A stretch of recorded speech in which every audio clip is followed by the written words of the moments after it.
Alors ça, c'est notre cheminement avec les entreprises partenaires. Donc on part d'un lien fort avec notre projet, donc qui passe par les entreprises partenaires qui sont ici, donc qui disposent d'une certaine mobilité, qui peuvent bouger. Donc ça va ensuite à l'école, donc le cadre qui est là, avec un petit moteur en haut, donc qui symbolise le lien avec le chemin de l'étudiant, qui va au moteur. Ensuite, l'école est reliée bien évidemment au corps enseignant. Le corps enseignant qui est ici, symbolisé par les deux petites têtes avec les fleurs, qui symbolisent les connaissances. Et on voit bien que lui, ensuite, est relié à notre projet, grâce à un lien qui est un petit peu mobile, mais qui fait bouger en même temps l'école. Donc on voit bien là la liaison entre l'école et les professeurs.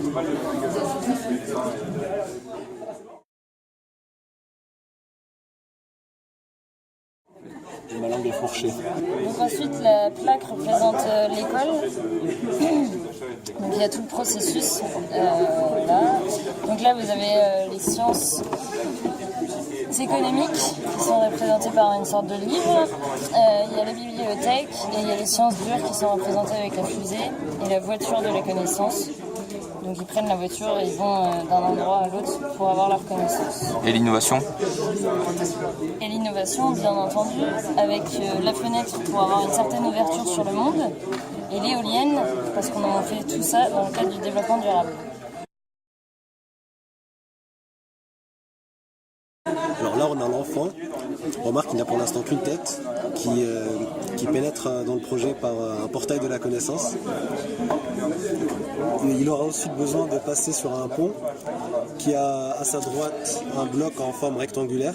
Il aura besoin de traverser ce pont pour arriver à cette partie-là, qui a une forme un peu plus créative et innovante. Donc l'enfant va devoir apprendre à passer d'une forme rigide à une forme créative. À ce moment-là, l'enfant aura déjà gagné quelques connaissances. On remarque qu'il a maintenant un corps, pas seulement une tête. Il devra ensuite passer par un tourniquet de connaissances.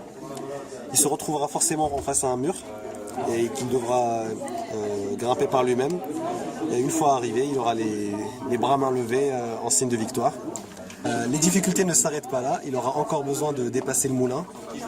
Une fois qu'il l'aura fait, il se retrouvera en face de son défi final.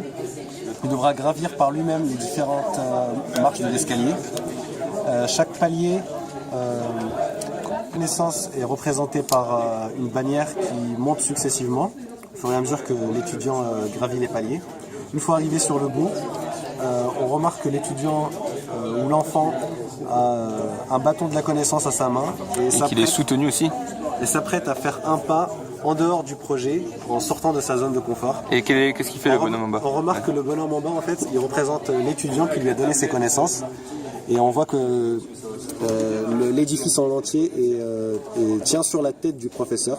De l'étudiant professeur, ce qui signifie qu'au final, l'enfant doit tout au final à son professeur, à son étudiant. D'accord.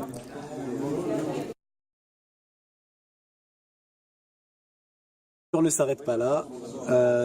Une fois fini son parcours au sein du projet, l'enfant pourra par lui-même se construire son propre escalier, son propre chemin et partir vers de nouveaux horizons. Et une fois arrivé au bout, la valeur ajoutée en fait va pouvoir être récupérée par la suite dans le futur de l'enfant par l'école et de façon indirecte par les entreprises qui soutiennent le projet.